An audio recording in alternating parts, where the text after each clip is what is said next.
Care Foundation, and we have our lots of volunteers who are also attending your seminar. हम सबकी तरफ से आपका बहुत बहुत स्वागत है, and we are very thankful, आपके बहुत आभारी है कि आपने इतने बिजी शेड्यूल से हमारे लिए टाइम निकाला। और शायद सर आपको लगे ये इतने आई मीन ऐसे सवाल है कि आप सोच नहीं सकते हैं, पर ऐसे सवाल ही हमें बहुत बॉदर करते हैं। And to introduce Dr. Jinam Shah, he is a lung specialist, और आज के दौर में वो बहुत ही इतने बिजी रहते हैं, रात दिन कोविड पेशेंट्स की सारवार करते हैं। And he is connected to 3 hospitals, Bhatia hospital, Saifee hospital and Wockhardt Bombay hospital. Bombay Central पे जो है वो वोकार्ड में उनका कनेक्शन है। तो हम टाइम नहीं बिगाड़, let's not waste time, and let's ask Dr. Jinam to start. Sir, once again welcome. Sir, थोड़ा संक्षिप्त में in the short थोड़ा सा what is COVID आप please explain कर सकते हैं? ठीक है. Hello, am I audible? Yes sir, you are audible. Okay. First of all, a very good afternoon to everyone. On a lazy Wednesday afternoon, I would say it's not a morning. It's a lazy afternoon. I'm actually surprised that I'm at home. I've never been home in the afternoon since a long time.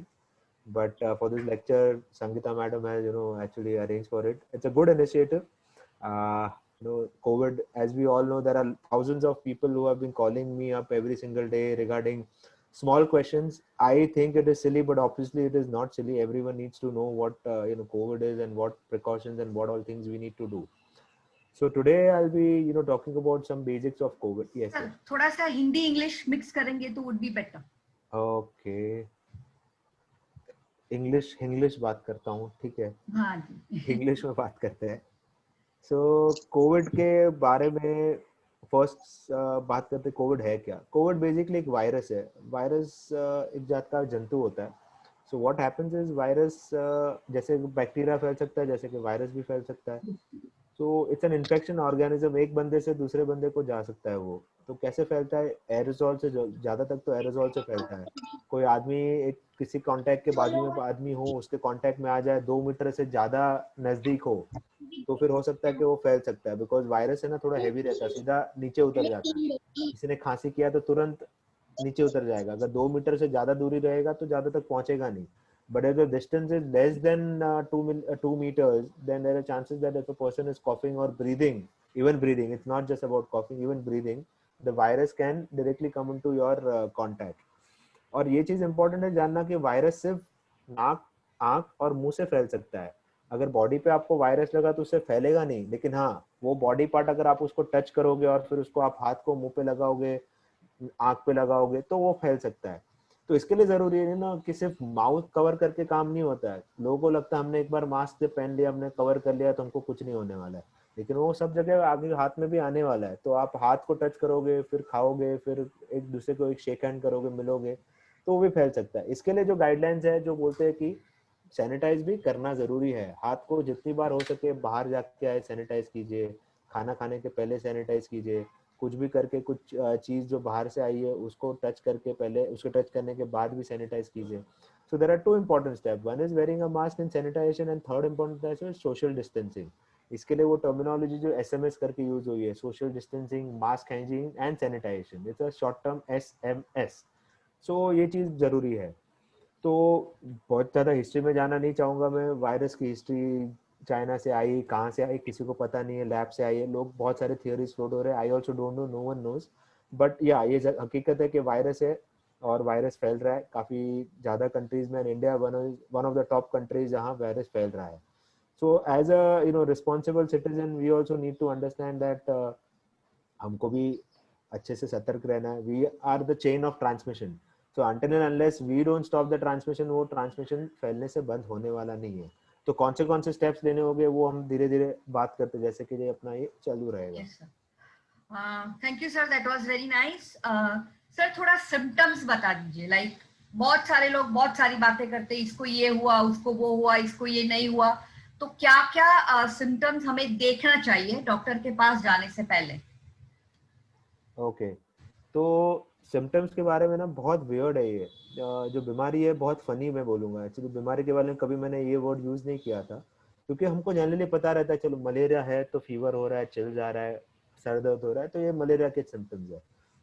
वैसे कि सब बीमारी typhoid हो या सब बीमारी के particular symptoms होते हैं, लेकिन ये कोविड इन्फेक्शन है, ऐसा इन्फेक्शन है जिसके अंदर सिम्टम्स हाँ काफी कॉमन सिम्टम्स है, लेकिन बहुत सारे रेयर सिम्टम्स भी है। कॉमन सिम्टम्स जैसे होते हैं जैसे कि सर्दी जुकाम होना, खांसी आना, फीवर आना, ये सब वेरी कॉमन सिम्टम्स है, जनरली सब लोग को होते हैं। लेकिन उसके अलावा सब रेयर सिम्टम्स भी होते हैं, जैसे कि loss of taste and smell.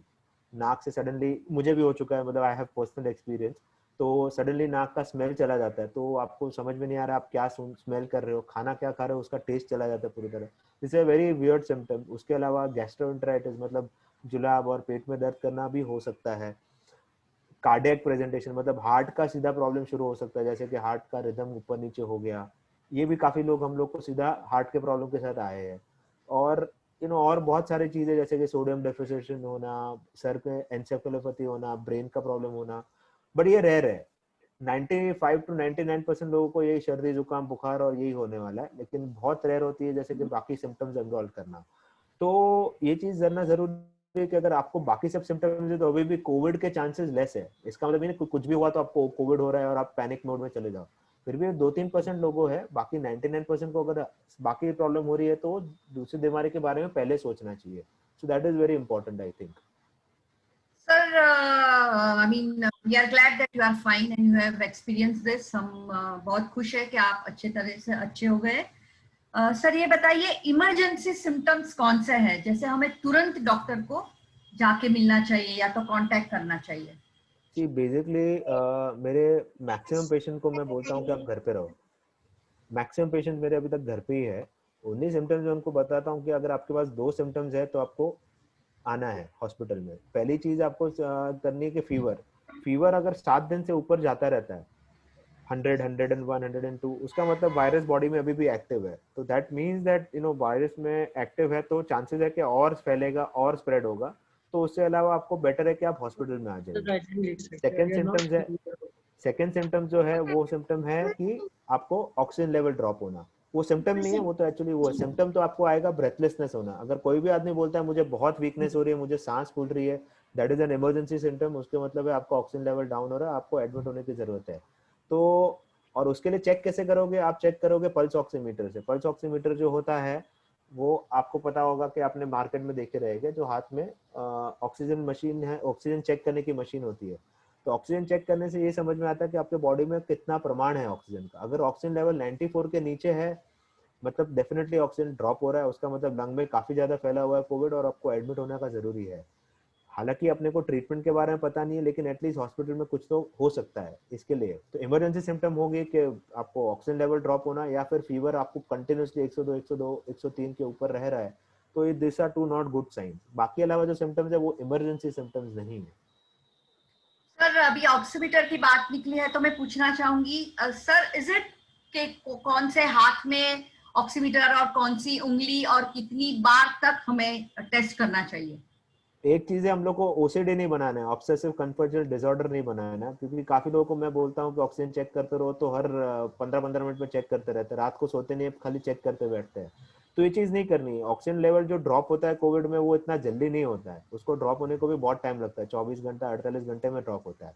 तो हर 4-5 घंटे में एक बार भी आपने चेक कर लिया तो वो बहुत है, उससे ज्यादा चेक करने की जरूरत नहीं है। हाँ लेकिन टेक्निक ऑफ चेकिंग बहुत इंपॉर्टेंट रहती है।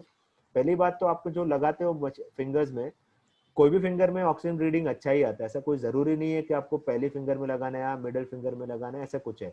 हालांकि there are few reports which says that middle finger में ऑक्सीजन एक्यूरेट आता है, लेकिन as a doctor, as an experience person, I would tell you that कोई भी फिंगर में लगाओ, फर्क नहीं पड़ता है। हाँ आपको देखना है कि वेव फॉर्म्स आ रहे हैं कि नहीं। अगर आपने पल्स ऑक्सीमीटर देखा होगा तो उसके अंदर एक सेटिंग रहती है जिसके अंदर आपको वेव फॉर्म दिखते हैं कि वेव ऊपर जा रहे हैं नीचे जा रहे हैं। अगर वो वेव फॉर्म देखते हैं उसका मतलब वो मशीन ढंग से चल रही है और आपका एक्यूरेटली चेक कर रहा है। अगर वो वेवफॉर्म ऐसे फिर फ्लैट हो रही है, फिर ऊपर आ रही है, फ्लैट हो रही है, उसका मतलब वो ढंग से पिकअप नहीं कर रहा है। जो उसका मतलब जो रीडिंग दिखा रहा है वो गलत है। अगर रीडिंग में 90 दिखा और आप शॉक हो गए तो वो चीज नहीं करनी है।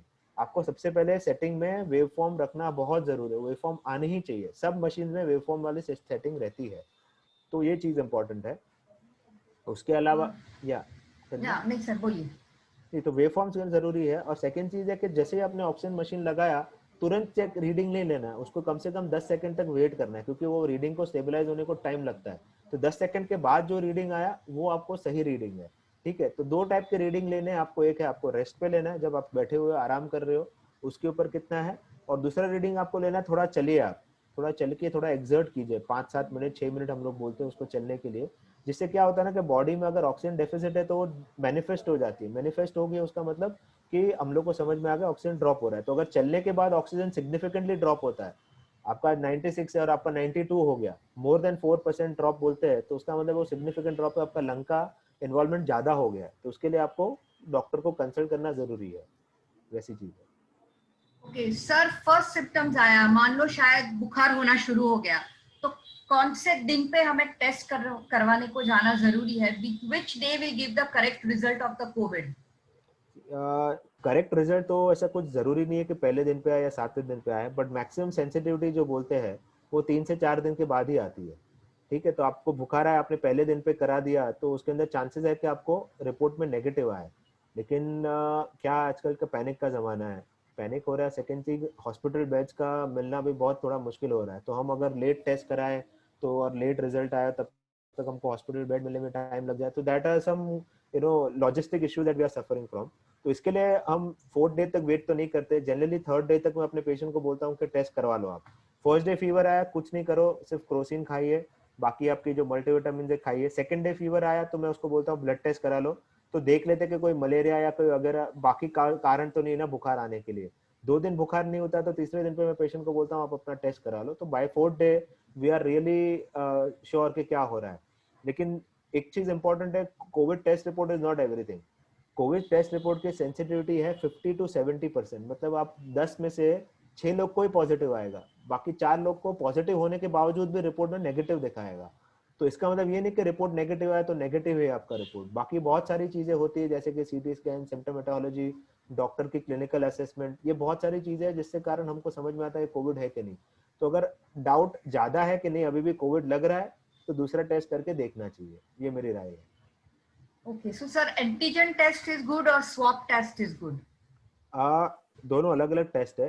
स्वैब टेस्ट है वो पीसीआर बेस्ड टेक्निक होती है जिसके अंदर टाइम ज़्यादा लगता है डिटेक्ट करने के लिए, लेकिन वो ज़्यादा एक्यूरेट रहता है, क्योंकि वो छोटे से छोटा पार्टिकल वायरस का रहेगा तो भी उसको वो एम्पलीफाई करके टेस्ट करेगा। लेकिन उसके अलावा अगर एंटीजन टेस्ट बोलो तो रैपिड एंटीजन है, उसका रिपोर्ट आधे घंटे में आता है। तो अगर आपको बेस्ट चाहिए तो उसका आंसर है स्वैब टेस्ट है, क्योंकि वो ज़्यादा एक्यूरेट है, उसका परसेंटेज 60 है अराउंड डिटेक्शन का। अगर आप बोलोगे मुझे जल्दी रिपोर्ट चाहिए, क्योंकि काफी बार पेशेंट इमरजेंसी में सर्जरी करना है, इमरजेंसी में हॉस्पिटल एडमिशन चाहिए, ये सब चीजें चाहिए, तो we can not wait for 24 hours to 48 hours for the reports to come. तो तब हम लोग क्या करते हैं, रैपिड एंटीजन टेस्ट करते हैं जिससे हमको जल्दी समझ में आए। लेकिन रैपिड एंटीजन टेस्ट पे 30 से 40% लोगों को ही पकड़ेगा, बाकी 60% लोगों को चांसेस है कि वो मिस हो जाएंगे। इसके लिए डॉक्टर का असेसमेंट और सीटी स्कैन वगैरह जो चीजें हैं बाकी उसका करना जरूरी है। Okay, sir, can you tell us that person having diabetes, blood pressure, यानी other illness and a play, I mean simple person, तो उनके emergency symptoms में कोई तफावत है? I mean, is there any difference between their emergency symptoms or both are same? Emergency symptoms तो सबके same ही रहने वाले, there is no difference in symptomatology of either of this patient, whether they are normal, whether they are having diabetes और whether having blood pressure. The only difference is that the threshold for hospitalization is lesser. अगर same चीज मुझे अगर 95% oxygen बोले पर बंदा 31 years का हो, कोई कोमोबिलिटीज नहीं हो, तो मैं उसको बोलूंगा आप हम रुक के वेट कर सकते हैं। लेकिन सेम चीज मुझे 80 ईयर ओल्ड जेंटलमैन बोलेगे कि मेरा ऑक्सीजन 95 हो रहा है, मेरे को थोड़ा बहुत बुखार आ रहा है, तो मैं बोलूंगा नहीं, बेटर है कि आप हॉस्पिटल में आके हम आपको मॉनिटर करें।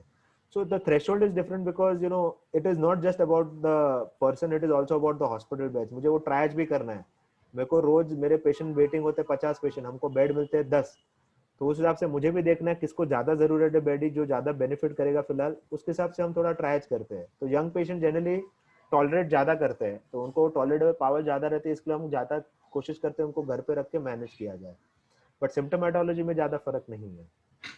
Suppose, sir, one person is having fever. That means if my mother has a fever today and after 5 days she is detected, so घर वालों को कब लगने की संभावना? I mean, when is it likely that family member will get the infection, or तो will they find out? इसका incubation period ना, what you are talking is about the incubation period. हाँ, इंक्यूबेशन yes sir, पीरियड का incubation. मतलब होता है कि जब मुझे वायरस मेरे बॉडी में गए और मुझे सिम्टम्स कब आए, वो दोनों के बीच में गैप होता है. सब बीमारी में ऐसा होता है, जैसे ही वायरस जाएगा मेरे बॉडी में तुरंत सिम्टम्स नहीं आएंगे. तो उसका रेंज ना काफी बड़ा है, 2 days to 14 days का रेंज है. वायरस जाने के बाद 2 दिन में भी हमको वायरस के सिम्टम्स आ सकते हैं या फिर 14 दिन में भी आ सकता है. बात यह है कि तब तक मैं श्योर नहीं हो सकता हूँ. मैं 14 दिन जब तक नहीं जाएगा तब तक मैं श्योर नहीं हो सकता हूँ कि मुझे सिम्टम्स नहीं है और मुझे कुछ नहीं होने वाला है. इसके लिए हम जो कभी भी कॉन्टैक्ट को क्वारंटाइन करते हैं, मुझे हो गया तो मेरे घर वाले को क्वारंटाइन करते वो 14 दिन के लिए करते, बिकॉज उनको भले के नहीं सिम्टम्स आए हो, 14 दिन तक सिम्टम्स आने के चांसेस होते हैं. That is why the quarantine period is labelled as 14 days. हाँ, बट अगर आप बोलो कि मैक्सिमम जनरली लोगों को 5 से 7 दिन तक सिम्टम्स आ जाते हैं. मुझे आज कोविड हुआ, मेरे घर वालों मेरे कांटेक्ट में थे, चांसेस ज्यादा है कि 5 to 7 days में उनको सिम्टम्स आ जाएगी अगर इन्फेक्शन हुआ है. अगर नहीं हुआ है तो ऑब्वियसली नहीं आएगा. सो ये चीज है.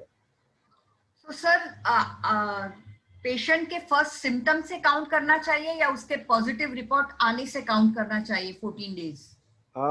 फर्स्ट सिम्टम से ही कैलकुलेट करता. मैंने clinical practice I always count from my day of symptoms, because वो मुझे पता है कि वायरस का सिम्टम शुरू हुआ, उधर से 14 दिन में काउंट करूंगा तो चांसेस आर देयर 14 days, मतलब after that he won't spread the infection. But for sake of, क्योंकि सब पेशेंट ना अलग अलग बोलोगे, मुझे नहीं थोड़ा बहुत ये हो रहा था, थोड़ा बहुत वो हो रहा था, तो काफी बार कंफ्यूजन हो जाता है कि ये दिन से शुरू करे या ये दिन से. तो बीएमसी को वो कंफ्यूजन नहीं चाहिए. तो that is why what BMC has made a protocol कि जिस दिन रिपोर्ट आया वहां से हम 14 दिन गिनेंगे फॉर सेफ्टी फैक्टर. सो ये फर्क है. As a doctor in the hospital we calculate from the day of onset of symptoms, but when we talk about the government they talk it from the day of Report. testing the report. Yes. Suppose patient comes back from the hospital on the 10th day. So then still he has to be quarantined for another 4 days? Yes. So 14 days from the day of onset of symptom is the minimum, bare minimum days for to be quarantined, because as we mentioned, the infection can spread from a person for 14 days. Okay, so 14 days is the quarantine period. So when you are getting admitted, irrespective of the fact what day you got admitted, total 14 days from the onset of symptoms for a doctor. But if a BMC is talking, BMC actually is talking about 17 days. They are not even talking about 14 days. They're talking about 17 days. तो वो just to be on the ultra safer side हो जाता है. So hospital से आने के बाद भी पेशेंट को क्वारंटाइन करना जरूरी है. करना जरूरी है. Yes. Family member can go to the patient with the mask and shield and all that to give the food and to measure the oxygen or to measure the fever or something. बिल्कुल जा सकते हैं. देखो ये बात है ना, बहुत जरूरी है. कोविड पेशेंट हो गया उसका मतलब ये नहीं है कि आप उसके कभी भी आजू बाजू नहीं जा सकते हो. विद प्रॉपर प्रिकॉशंस आप डेफिनेटली जा सकते हो. फैलता कैसा है? 2 तरीके से. एक एरोजॉल से फैलता है, दूसरा फैलता है फॉर्माइड से. एरोजॉल, आप अगर पेशेंट के बाजू में गए, उन्होंने मास्क पहना हुआ है, आपने मास्क पहना हुआ है, तो चांसेस नहीं है कि, बहुत मिनिमल है, मतलब 99.9% चांसेस नहीं है कि आपको फैल पकेगा. तो उसके लिए आपको वो जरूरी है. और आप गए भी सही, उनको हाथ लगाया, उनको आपने थर्मोमीटर चेक किया, आपको खाना दिया, उनको कुछ भी किया, उनको टच किया, तो फिर आपको उसके बाद तुरंत बाहर आके सबसे पहले सैनिटाइज करना है अपने हाथ को. सैनिटाइजेशन का बेस्ट तरीका होता है सोप एंड वाटर से हाथ धोना. जो हम ये करते हैं, सिर्फ सैनिटाइजर सोल्यूशन यूज करते हैं, that is not the most effective way. वो हमारे हॉस्पिटल के लिए रहता है, बिकॉज हम जब पेशेंट को बार बार देखते हैं, हम बार बार ये सोप एंड वाटर की व्यवस्था नहीं रहती और टाइम भी नहीं रहता कि हम लोग बार बार जाके वो करें. अगर घर पे हो तो बेस्ट है सोप एंड वाटर से कीजिए, रनिंग वाटर में, क्योंकि आप अच्छे से वो सब जगह पे सब जगह कवर कर लेगा. और उसका टेक्निक एक रहता है हैंड वॉशिंग का. आपको 7 टेक्स आपको सबको पता रहेगा. सबसे पहले ये करना है, फिर इन बिटवीन द फिंगर्स करना है, फिर बैक ऑफ द फिंगर्स करना है, फिर बेस ऑफ पाम करना है, फिर ये करना है, फिर रिस्ट करना है, और फिर ये एंड में ये थंब करना है. तो this are 7 steps of hand washing. तो हर बार जब आप हाथ धोगे, हर बार ये चीज करनी है. तो इसका आंसर बेसिकली यही है कि क्वारंटाइन होना मतलब ये नहीं कि कोई घर पे नहीं जा सकता, रूम पे नहीं जा सकता. आप लोग जा सकते हो, लेकिन with proper precautions. Sir, suppose family में husband wife both are infected with the COVID. Can they stay together or still they have to be separate? अगर हस्बैंड वाइफ दोनों कोविड है तो मैं यही मान के चलता हूँ कि दोनों को इन्फेक्शन साथ में हुआ रहेगा. ठीक है. इन्फेक्शन बहुत रेयरली ऐसा होता है कि हस्बैंड को 1 महीने पहले हुआ, वाइफ को 2 महीने पहले बाद हुआ. If that scenario is that, तो ऑब्वियसली कि वो साथ में नहीं रह सकते. या then they have to quarantine. But अगर मैं ये सोच के चल रहा हूँ कि दोनों को साथ में इन्फेक्शन हुआ या 2-3 दिन ऊपर नीचे हुआ, वो ठीक है, उसमें कुछ नहीं है. कोविड पॉजिटिव को दोनों को फैलाने का कोई पॉइंट ही नहीं। एक बार आपको कोविड हो गया तो आप ऐसे भी हॉस्पिटल में भी जाते हो, आजू बाजू में कोविड पेशेंट तो रहते ही है, ठीक है, तो उसका मतलब है कि वो स्प्रेड नहीं मतलब स्प्रेड होता होगा, लेकिन आपको ऑलरेडी हो गया तो उससे कोई फर्क नहीं पड़ता है। So definitely people who are having COVID can stay together, there is no problem in that. Okay. Suppose a patient from the family goes to the hospital, so other family members should quarantine themselves, यानी उनको अलग अलग रहना है कि वो साथ में रह सकते हैं? वो काफी कंफ्यूजिंग क्वेश्चन हो जाते हैं इसके अंदर, क्योंकि हमको पता नहीं किसको सिम्टम हुआ है या किसको सिम्टम नहीं हुआ है। अगर मुझे हो गया तो मेरी वाइफ को तो मैं डेफिनेटली क्वारंटाइन करूंगा, क्योंकि वो मेरे साथ रही है, तो उसको सबसे ज्यादा मैक्सिमम रिस्क है मुझे कि वो फैला सकती है। लेकिन मेरे पेरेंट्स जो है, मेरे फादर मदर हो गए, वो एल्डरली भी है, तो उनको मैं अलग रूम में रखूंगा, क्योंकि उनको चांस मुझे नहीं उनसे रिस्क लेना है। तो that you have to think क्या डायनामिक्स है फैमिली की। अगर फैमिली डायनामिक्स ऐसी है कि एक जन डेफिनेटली कांटेक्ट में आया है तो उसको तो क्वारंटाइन करना ही है और पेरेंट्स को अलग करके रखना है। So you have to think कि क्या चल रहा है। It's not a straightforward answer कि मैं बता पाऊंगा आपको। Okay. Sir, once you get antibodies after you recover from COVID, so that antibodies are वो कब तक आपको प्रोटेक्ट करेगी? 2 महीना, 3 महीना, 6 महीना? एंटीबॉडी प्रोटेक्ट नहीं करती है, पहला आंसर ये है। Antibodies, there is no documentation, no proof anywhere that antibodies is going to be protective. इसकी जो इम्यूनिटी है कोरोना वायरस की, वो T cell mediated immunity. Their body में ना दो टाइप की इम्यूनिटी रहती है, एक टी सेल होती है और एक बी सेल रहती है। एंटीबॉडी जो है वो बी सेल मीडिएटेड इम्यूनिटी है। बट कोरोना में जो इम्यूनिटी मिलती है, कोरोना के कारण जो बॉडी जो वायरस को खत्म करती है, वो टी सेल से खत्म करती है। तो antibody is just a way to predict कि आपको इन्फेक्शन होके गया है कि नहीं। लेकिन उसका मतलब ये नहीं हम एंटीबॉडी कराते हो हमको पॉजिटिव मिला, उसका मतलब ये नहीं कि वो एंटीबॉडी इम्यूनिटी है। इम्यूनिटी तो आती है टी सेल से, तो हम वो चेक करने का कोई हमारे पास दरिया नहीं है। We don't have any modality to test the T cell immunity. इसके लिए हम लोग एंटीबॉडी चेक कर रहे हैं फिलहाल, के देखने के लिए कि आपको हुआ है कि नहीं। लेकिन ये नहीं देखते उससे कि आप इम्यून हो कि नहीं हो। एक बार कोविड हुआ तो आपको कोविड कभी भी दोबारा हो सकता है, ऐसा जरूरी नहीं है कि कोविड नहीं होने वाला है। मेरे पास परसों को पहला पेशेंट आया था जो 2 महीने पहले मेरे अंडर ही एडमिट था हॉस्पिटल में, कोविड होके गया। 2 महीने के बाद वापस बुखार आया, वापस कोविड टेस्ट करा, अभी वापस पॉजिटिव है। तो उसकी एंटीबॉडी भी पॉजिटिव थी, ऐसा नहीं था उसकी एंटीबॉडी नेगेटिव थी। तो कोविड एक बार हुआ उसका मतलब ये नहीं कि यू आर फ्री। तो continue taking the precautions, you need to take all the precautions which are there, which have been mentioned as of now. और सर सब okay that you answer that suppose I have a COVID, so till 10 days or till 14 days I can infect somebody. Yes, No, nothing less than 14 days or something like that. General period होता है कि 10 से 11 दिन तक फैलता है, लेकिन safer side पे हम लोग 14 दिन के लिए बोलते हैं। Okay. Sir, I mean we hear lots of different things. Temperature कैसे लेते हैं? तो one होता है अभी the infra one is mercury one is digital one. So which gives the best results, and under the tongue or under the armpit, which is the best way to take the temperature? Best way to take the temperature हमेशा core temperature होता है। Body का जो core temperature होता है ना, वो major करना जरूरी है। कोर टेम्परेचर कहाँ मिलता है हम लोग को? म्यूकोजा पे मिलता है। म्यूकोजा मतलब टंग में मिलेगा, बॉडी के कोई भी पार्ट में। एक कभी कभी हम लोग एनल कैनाल में भी डाल के एक बार टेम्परेचर देखते हैं, बिकॉज वो कोर टेम्परेचर होता है। जो स्किन पे लेते हो वो एकदम एक्यूरेट रीडिंग नहीं होता है, वो बॉडी टेम्परेचर से थोड़ा हमेशा कम आता है। तो ऑलवेज प्रेफर, अगर आपका खुद का मशीन है, खुद ही अकेले यूज करने वाले हो, कोई और आपको साथ शेयर नहीं करने वाला है, तो फिर आप टंग का लीजिए। बिकॉज वो टंग के अगर एक बार करने के बाद दूसरे लोग किसी को यूज किया तो वो इन्फेक्शन फैल सकता है। So if you do only have one thermometer between 10 people, then you prefer to use a auxiliary temperature. But if you are using it for yourself, then try to use a below the tongue temperature.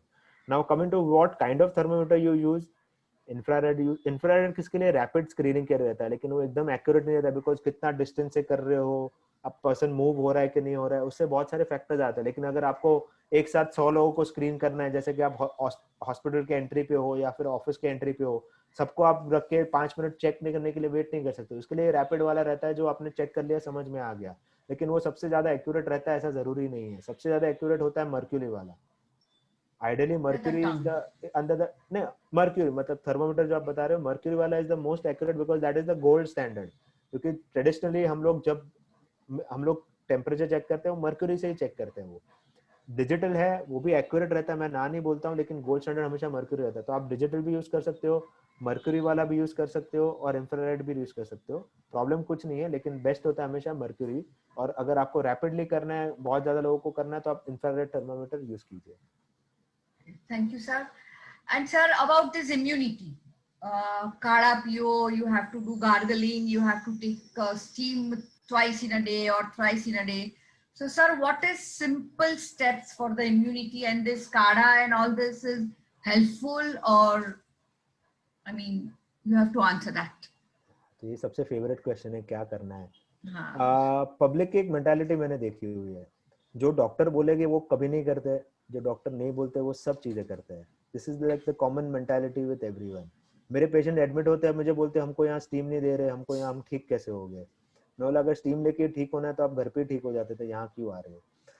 So basically doctor क्या बोलते हैं कि SMS बोलते हैं, social distancing रखो, वो कोई नहीं करेगा। गणपति हो या जैन पर्यूषण हो या कुछ भी फेस्टिवल हो, सब लोग जाके इकट्ठा होके आरती करेंगे, ये करेंगे, वो नहीं करता कोई।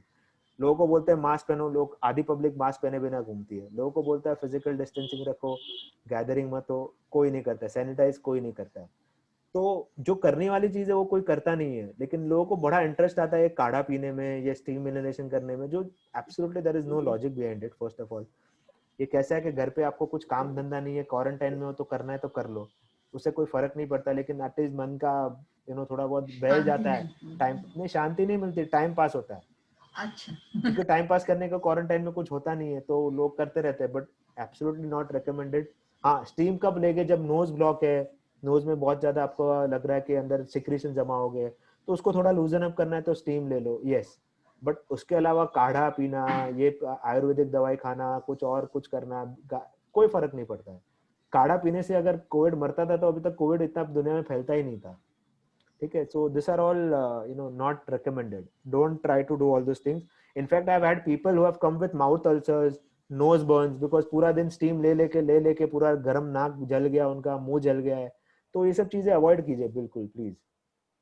Sir, in normal circumstances, is it necessary to take Zincovit and Vicofuels and uh, again वो वही चीज है, घर पे बैठ के कुछ काम धंधा नहीं है तो कुछ तो करना है। ठीक है, डॉक्टर के पास भी, जैसे मेरे पास पेशेंट आएंगे, मैं बोलूंगा कुछ मत करो, घर पे बैठे रहो, तो पेशेंट मेरे पास कभी दोबारा नहीं आएगा। पेशेंट बोलेगा डॉक्टर को कुछ पता ही नहीं है, डॉक्टर ने तो कुछ दवाई नहीं दी, मेरे को कोविड हो गया तो मैं ठीक कैसे होऊंगा। बट अल्टीमेटली बात यही कि कोविड कैसे ठीक होता है। कोविड ठीक होता है सिर्फ अपनी बॉडी की इम्यूनिटी से, रिलैक्स होने से, रेस्ट करने से अपने आप जाता है कोविड। ये जिंकोविट हो या बीकोजुल हो या विटामिन सी हो या विटामिन डी हो या कुछ भी दवाई हो, ये सब दवाई काम नहीं करती है कोविड में।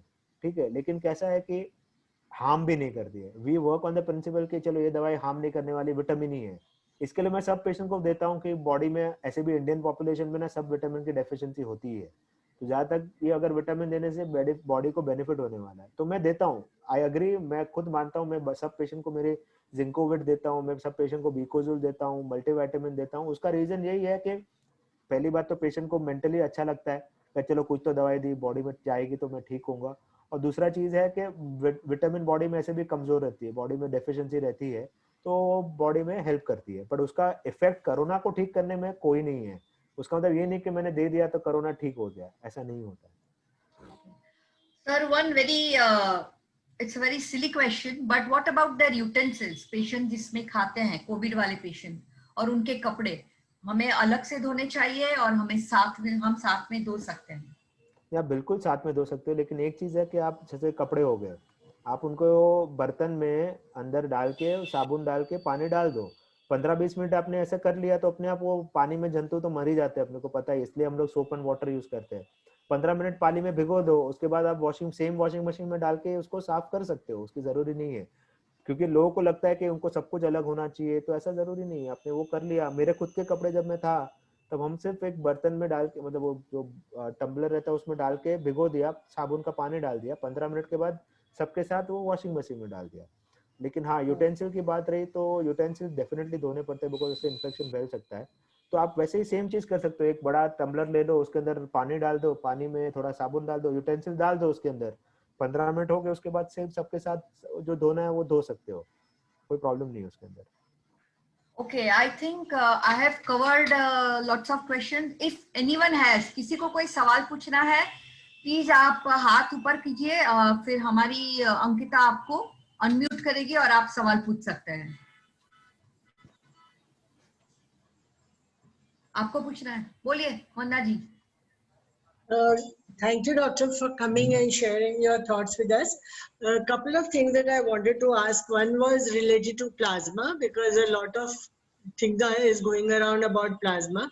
The second thing I wanted to ask is, like, in home quarantine, you are inside the room and is nobody allowed to come in, or they can come to the gate, or what is to the room, this thing. Suppose we are living in a multi-story building, and say on the 8th floor there are 3 or 4 cases, and we are on the 6th floor. Any additional precautions to be taken under those circumstances? And should I list out all the questions? I'll forget all the questions. I think we'll stop at 3, then we'll continue with the rest. Okay. So coming to I'll go in the reverse order. Coming to the third question, that if 6th is positive, someone in the multi-floor building, if the 6th floor there are 3 cases, should we be doing anything about it? No. So the same thing. 3 are positive who are detected. There will be thousands of people around you who are still not detected to be positive. So you need not panic that you have found someone in a building who is positive. The same thing continues. They need to be quarantined. They need to be in the same premises. They should not be allowed to. They, or in fact any one of their family members, should not be allowed to be going outside for at least 14 days, so that everyone is in a safe zone. They do not spread infection. For you guys, you should understand that whoever has come in contact with the person who is infected in the last 3 or 4 days, because they have been mobile in the last 3 or 4 days, they should start quarantining themselves on their own. I have met an ex-person and he has developed an infection after 2 days. So I have definitely a contact of that patient. So what I'm supposed to do is I need to self-quarantine myself for 7 days at least. If I don't develop symptoms for the next 7 days, that means that I'm unlikely to develop the symptoms and I can start moving around. ये अपनी social responsibility आती है. कोई आपको पकड़ नहीं सकता है इसके लिए कि चलो आप उसके कांटेक्ट में थे, आप किधर भी नहीं जाओगे.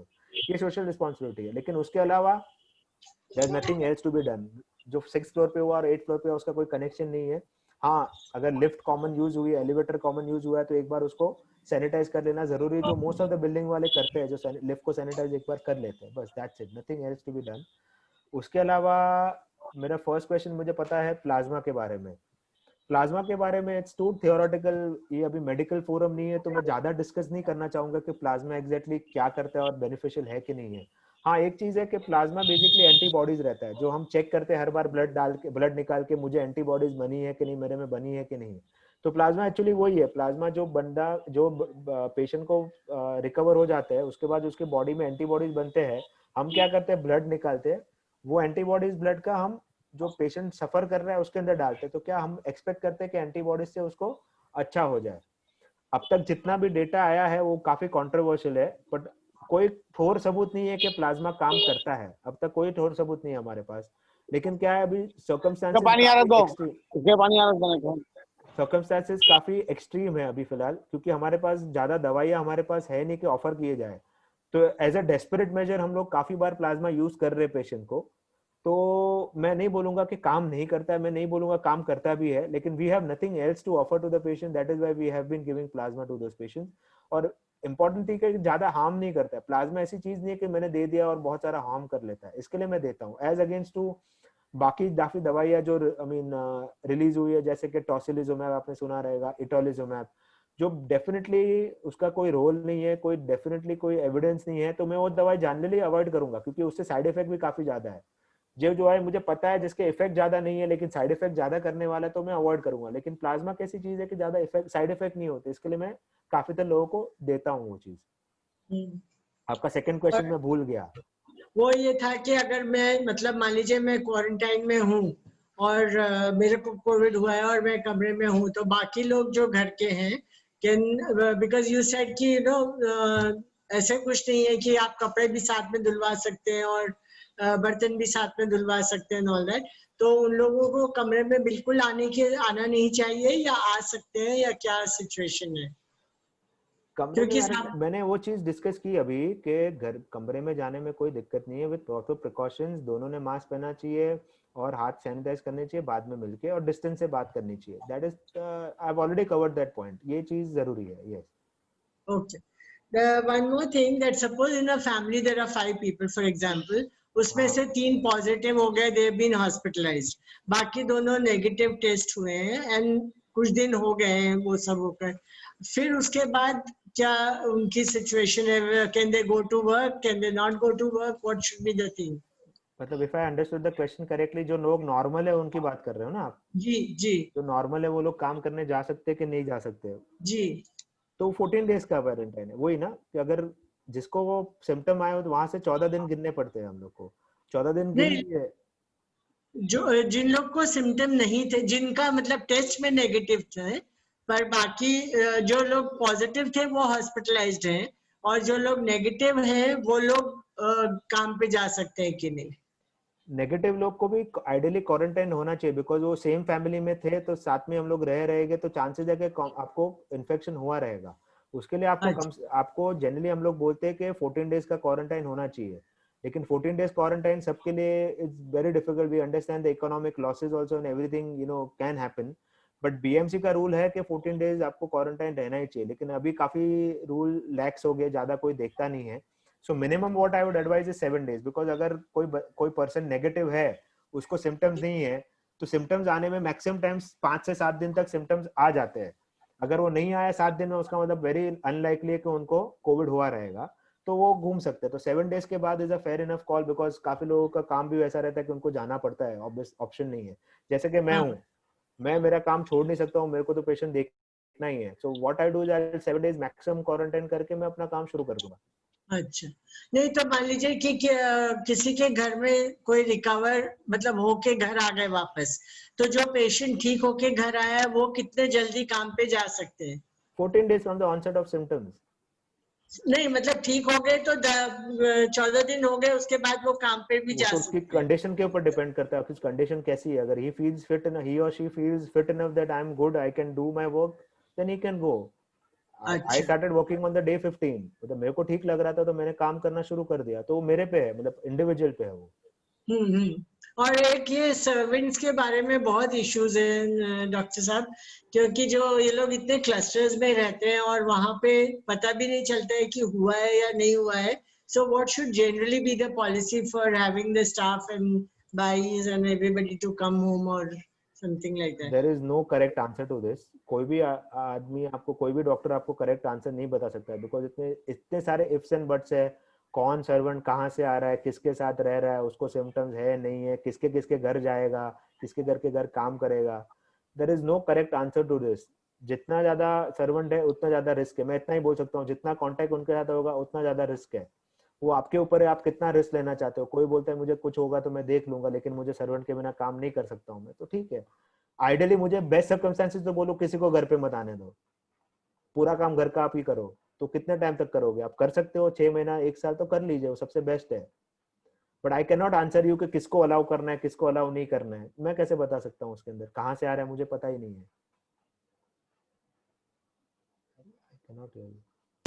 What should be the general policy amongst them? But like you said, it is your decision to take whatever you want to do. Thanks. I think all my questions have been answered. If there's somebody else, thank you very much, doctor. Most welcome. This is Ghanshyam Gupta here. I have few clarification to seek from the doctor. I hope he would consent to my request. One is that the need for medical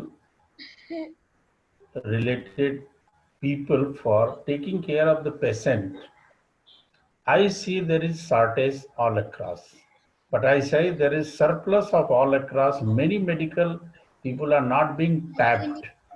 Maybe an administrative question, but it is pertinent to seek clarification because you are suffering and you must be in a stage of stress. There are BMS, BHMS doctors all across the country and the city of Mumbai and Maharashtra as a whole. This resource has not been tapped to an extent to which it can help the medical department as a whole to take care of the patient. What I learned from your all explanation of very fantastically drafted questions which Sangeeta has asked, and you have very nicely answered them. May I seek your clarification as to why not to have at least something than not having, or exhausting all the energy and putting them in stress to an extent that we are in a state of dilemma. What is happening? Can we think about it? See, basically your question is more of administrative, as you have said. I'm not the best person to answer this question, because why not this? Why not the BHMS doctors? I mean, it's something that let the policy people decide onto it. But if you ask my view on that, we have selected the government. The onus lies onto us, that we have given the votes, and we should be the person who should be questioning to the government that why not this has been done as of now. I cannot really comment why they have not. There are multiple factors. Government doesn't pay well. There are a lot of issues. Who is going to work in the atmosphere where you are going to be suffering? So no, government would give ads. Given has given my ad also that I'm among the top 35 doctors who is working at this center. But do they pay salary? They just say on paper that they have been paid X amount of money. But since 6 months, no one has been receiving salary in the government sectors. So if you're not receiving salary, who is going to work in this COVID, area, with risking their lives, risking their, close ones' life, risking their family's life?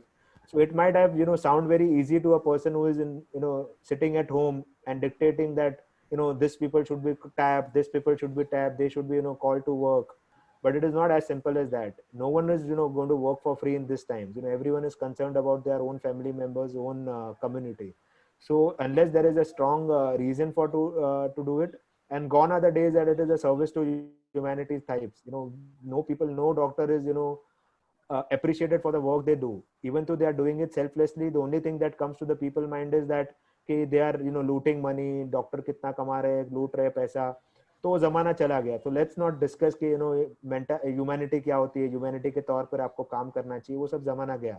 जो करते हैं उसको आप I'm not looking at you, I'm just generalizing it that काम करने वाले लोगों को भी इतना अप्रिशिएशन मिलता नहीं है, तो फिर वो क्यों काम करेगा? सीधी सी बात है. Okay, I got your answer. I am sure I know my job to do. So thank you for it. The second thing, I want to ask a question about testing of the members in the family and in surroundings. Now, when a patient is like identified and he is declared positive, so how long should we take to get others also tested? How fast? In the family members you're talking about? Yes, yes, I am not talking about the family members here. So family members के लिए ये simple सा concept है, जिसको symptoms नहीं है उसको check मत करो. सीधी सी बात है. अगर मुझे कोई सिम्टम्स नहीं है तो मैं चेक नहीं कराता. भले कि मैं क्लोज कांटेक्ट हूँ, भले कि मैं डिस्टेंट कांटेक्ट हूँ, जो भी कांटेक्ट हूँ, अगर नहीं है सिम्टम तो चेक नहीं करना है. बिकॉज सिम्टम नहीं चेक किया तो भी मैं क्या ट्रीटमेंट देने वाला हूँ? कुछ नहीं देने वाला हूँ. तो यही चीज है कि अगर फैमिली में हुआ है तो सब एक पकड़ के चलो कि आप पॉजिटिव हो और आप क्वारंटाइन हो जाओ. सिम्टम्स नहीं है तो कुछ नहीं करना है, घर पे बैठ के क्वारंटाइन रहना है. अगर सिम्टम्स आते हैं तो फिर आपको बेटर है कि आप चेक कर लीजिए, बिकॉज अपने को ट्रीटमेंट करना जरूरी है. तो हम लोग को मालूम होगा कि क्या हुआ है तो हम ट्रीटमेंट भी कर सकते हैं. तो don't test. That is a simple answer. Don't test. Okay, and after positive, do we need to have a negative report also in order to clear our case? Because once you are positive declare, the case goes to the. पहले ऐसा था, जब शुरू में जब अप्रैल का महीना था तब हमारे पास ज्यादा डेटा नहीं था कि हम क्या करें. तो पहले हम करते थे कि पहले एक बार पॉजिटिव आने के बाद 2 बार नेगेटिव आया तभी छुट्टी करते थे पेशेंट को हॉस्पिटल से. लेकिन अभी वो जमाना नहीं रहा है. अभी एक बार पॉजिटिव आ गया मतलब पॉजिटिव पकड़ के चलते हैं. उसके 14 दिन के बाद पेशेंट को कंसिडर करके जाते हैं कि वो नॉन इन्फेक्टिव है, उसके अंदर दोबारा टेस्ट करने की जरूरत नहीं है. बाय गवर्नमेंट रूल्स, ये मेरे रूल्स भी नहीं बता रहा हूँ मैं, गवर्नमेंट के रूल्स है कि दोबारा टेस्ट करने की जरूरत नहीं है. काफी लोग हमको बोलते हैं कि हमारे सोसाइटी वाले रिपोर्ट मांग रहे हैं, हमारे सेक्रेटरी मांग रहे हैं. मैं उनको यही बोलता हूँ, आपके सेक्रेटरी को बोलिए कि आप गवर्नमेंट के रूल्स प्लीज आप पढ़ लीजिए, या फिर आप गवर्नमेंट को फोन करके पूछिए कि ये जरूरी है कि नहीं है. जरूरी बिल्कुल नहीं है. There is no indication to repeat the test after 14 days if you are symptom free. हाँ, कभी कभी हम लोग टेस्ट करते हैं 14 दिन के बाद. क्यों करते हैं? कि सर्जरी करनी हो तब, क्योंकि surgery is a very high risk procedure. हम प्रोसीजर में आजू बाजू में फैला सकते हैं. तो एक चीज है. सेकेंड चीज होती है कि हमको पेशेंट को कोविड एरिया से नॉन कोविड एरिया में शिफ्ट करना है, क्योंकि आप जानते रहे कोविड एरिया में रिलेटिव्स को अलाउड नहीं रहता है. तो उनको 14 दिन हो गए, उनको नॉन कोविड एरिया में शिफ्ट करना है, तो उसके पहले हम एक बार टेस्ट कर लेते हैं कि चलो ये नेगेटिव हो गया कि नहीं पेशेंट, तो कर सकते हैं. बाकी कंडीशन में नहीं करना है जरूरी. Thank you, doctor. Thank you. There are a couple of questions in the chat. Someone is asking, suppose mother is COVID positive, but she is home quarantine. Can she cook for the family if there is no one else to cook for them? Sorry, I didn't get your question. If mother is a COVID positive in the family, she has 2 children and husband. Nobody else is there to provide them food or cook for them. Can mother cook for them? अच्छा, पहले तो बात मैं बोलना चाहूंगा is a golden opportunity कि husband को cook करना सिखा लो. वो तरला दलाल और इधर के सबके जो भी है उनको बोलो कि कुक करके करे. ठीक है, that is the first option that you have. India is a very social country. India में जब हजारों लोग आपको घर पे बुलाते होंगे खाना खाने के लिए, चलो मेरे घर पे खाना खाना हो, ये लोग मेरे घर पे खाना खाने आओ, तो वो चीज जब बीमार होते तो वो क्यों नहीं हो सकती? आप बाकी के आपके घर वालों को नहीं बोल सकते कि हमको घर पे टिफिन दे दो. That is the second option. Third option ये है कि आप अपने नेबर्स हो, अपने आजू बाजू के लोग हो, उनको बोलो कि हमको टिफिन बना के दे दो, हम खाना खा लेंगे. 3 ऑप्शन है. नहीं तो fourth option obviously tiffin service भी है बहुत सारी. तो ऐसा कोई एकदम कंपल्शन नहीं है कि माँ बीमार है और माँ को कुछ भी करके उसको फोर्स करके उसको खाना बनाना है. She is also human being, let her also rest in peace. बाकी सब लोग हैं, बहुत सारे लोग हैं जो उनको खाना सप्लाई कर सकते हैं, तो उनको बोलिए. That is what my take is on this. Okay. Another question is, sir, do you think a backup of oxygen is needed to be kept at home, as low oxygen can create an emergency, and also, as you know, getting the bed will be difficult, so as to be tied over till one reaches the hospital. So do you think हाँ देखो, अगर backup करना है तो backup तो पूरा hospital ही बना सकते हैं घर पे. आईसीयू बेड लेके आ जाइए, ये मॉनिटर लेके आ सकते हो, ऑक्सीजन लेके आ सकते हो, बहुत सारी चीजें ला सकते हैं. बट प्रैक्टिकल चीजें ये सब चीजों में अगर आपका टाइम आपका वेस्ट हो जाए वो अच्छा नहीं है. तो रादर देन वो मेहनत ऑक्सीजन मशीन लाने से बेटर है कि आप मेहनत ये करें कि पहले टेस्ट करके डायग्नोस कर ले और हॉस्पिटल में बेड का बुकिंग कर ले, और आपके डॉक्टर से टच में रहोगे, क्योंकि वो ज्यादा जरूरी आने वाला है. आप टाइड ओवर क्राइसिस के लिए ऑक्सीजन लेके आओगे, लेकिन oxygen is not the treatment for Covid. Oxygen सिर्फ ऑक्सीजन कम हो गया तो हम उसको ऑक्सीजन बढ़ा रहे हैं. जैसे कि आपको मलेरिया हो गया, मलेरिया में आप क्रोसिन खाते हो, लेकिन मलेरिया में क्रोसिन का इफेक्ट इतना है कि बुखार को कम करता है, लेकिन वो मलेरिया को मारता नहीं है. मलेरिया को मारने की दवाई अलग रहती है. सेम चीज है, कोविड को मारने की दवाई अलग है, लेकिन कोविड के अंदर आपको अगर ऑक्सीजन कम हो गया तो ऑक्सीजन सिर्फ ऑक्सीजन बाहर से लेके आया तो बढ़ा सकता है, लेकिन ट्रीटमेंट नहीं करता है. तो हाँ, अगर आपको लेके आना है तो आप लेके आ सकते हैं, लेकिन मेरे हिसाब से वो लाने की जरूरत नहीं है. आप ज्यादा कॉन्सेंट्रेट करिए कि आपको अगर कंडीशन खराब हो रही है तो आप हॉस्पिटल बेड में बुक करके आप हॉस्पिटल में पहुंच जाइए. That is more important. And sir, what do you mean by when report says COVID results is inconclusive after 5 to 6 testing? Inconclusive report तो यही मैक्सिमम टाइम्स आती है कि जिसके अंदर आपने कोविड रिपोर्ट कराया लेकिन वो रिपोर्ट में कुछ दिखा नहीं अच्छे से, तो टेस्ट में एरर हो गया या कलेक्शन में एरर हो गया, तभी इनकंक्लूसिव आता है. नहीं तो या तो पॉजिटिव रिपोर्ट देते हैं या नेगेटिव रिपोर्ट देते हैं. तो इनकंक्लूसिव ना तो मतलब ज्यादा अच्छे से टेस्ट नहीं किया, या तो फिर मशीन खराब है या कुछ अदर फैक्टर्स है. तो इनकंक्लूसिव जनरली आता नहीं है. Okay. There is one question by Mr. Rajendra Gupta. What about remdesivir injection? Remdesivir है, थोड़ा स्पेलिंग एरर है. रेमडेसिविर इन्फेक्शन है. Remdesivir. Okay. रेमडेसिविर इन्फेक्शन, अभी बात यही है कि अभी भी Injection. इंजेक्शन. हाँ, तो इंजेक्शन यही बात है कि it is again use for Covid, लेकिन स्टडीज अभी भी, लिटरेचर अभी भी इतना ठोर नहीं कि कोविड में काम कर रहा है. लेकिन हाँ, as a doctor what I am being using extensively last 3 महीने से तो हम यूज कर ही रहे हैं. अगर जल्दी देते हैं रेमडेसिविर तो उसका इफेक्ट दिखता है हमको. इसके लिए भी as doctors are stressing on that detect early and treat early, because अगर जल्दी काम किया तो करता है. अगर मैं 10 दिन के बाद रेमडेसिविर शुरू करूंगा तो उसका कोई फायदा नहीं होता है. yes, it does work, but we don't have conclusive studies to prove my point as of now. Okay, I assume और किसी को कुछ पूछना नहीं है तो मैं एक लास्ट क्वेश्चन आपसे पूछती हूँ सर. ये हमारे बारे में, we are concerned about this as a volunteers. We work in Tata Hospital and other hospitals for the cancer patient. We want to know how safe it is for the volunteers to go to the hospital for the volunteering to start our work again. मैं एक चीज खाली आपसे request करूं, मुझे screen share allow करोगे, क्योंकि I just want to put up my details. Please, sure. Ankita? Can you please allow me to share my screen? Yes, yes. Ankita? Yes, sir, you can do.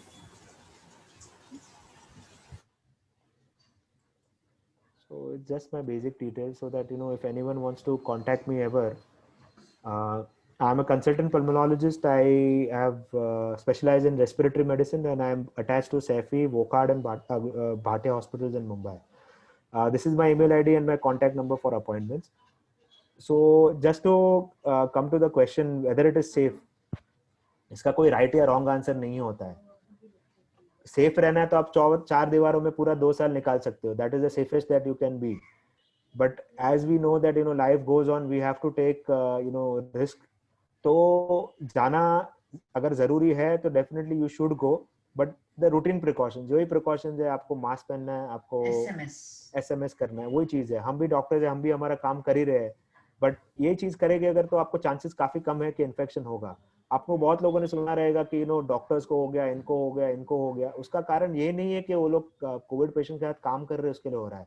Maximum लोगों को इसके लिए होता है कि उन्होंने अच्छे से उनका प्रिकॉशन पाला नहीं है, या फिर हम लोग ने हॉस्पिटल के बाहर, क्योंकि बाहर भी हम लोग जाते हैं, लोगों को मिलते हैं, वो तब होने के चांसेस ज्यादा है. इनफैक्ट हॉस्पिटल में तो मैं पूरा पहन के घूमता हूँ, मैं पूरा पीपी, मेरा पूरा मास्क होता है, फेस शील्ड होता है, पूरा पीपी किट होता है, तो उसके अंदर मेरे को वायरस घुसने के चांसेस बहुत कम हो जाते हैं. तो contrary to the popular belief कि हॉस्पिटल में जाने से मुझे कोविड हुआ, वैसा नहीं है. हॉस्पिटल के बाहर हम लोग लापरवाह हो जाते हैं, बिकॉज हमको लगता है चलो हॉस्पिटल से तो बाहर आ गया मैं, अभी तो मुझे कोविड होने का चांसेस नहीं है. तब जाके ज्यादा कोविड होता है, बिकॉज आप तब इंटरेक्ट करते हो, तब आप ज्यादा ध्यान नहीं देते हो कि मैंने मास्क ढंग से पहना है कि नहीं पहना है, कितना डिस्टेंस पे मैं खड़ा हूँ, ये पेशेंट पॉजिटिव भी हो सकता है, मैं कभी सोचता भी नहीं हूँ. तो ऑल दोस फैक्टर्स है कि बट उसका मतलब ये नहीं कि आपको काम करना है, जरूरी काम है और आपका काम है तो डेफिनेटली आपको जाना है, बट प्रिकॉशन लेना है. And it is your duty to tell the other person also, आप भी प्रिकॉशन लो, क्योंकि आप मेरे साथ काम करने वाले हो. अगर आपको हो गया तो मुझे होने के चांसेस ज्यादा है. तो people around us should be also be cautioned about it.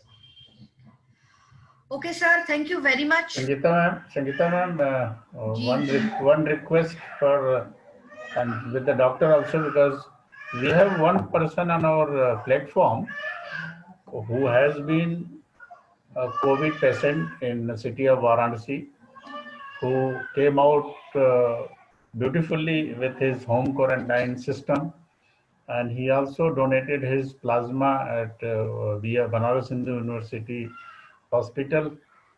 Doctor, with your permission, can I request him within 2 minutes to share something? We have Rajesh Gupta from city of Varanasi. So Rajesh ji, can you share your experience, please? Rajesh ji बताइए. जी नमस्कार sir, आपने जो भी चीजें बताई एकदम सही बताया आपने.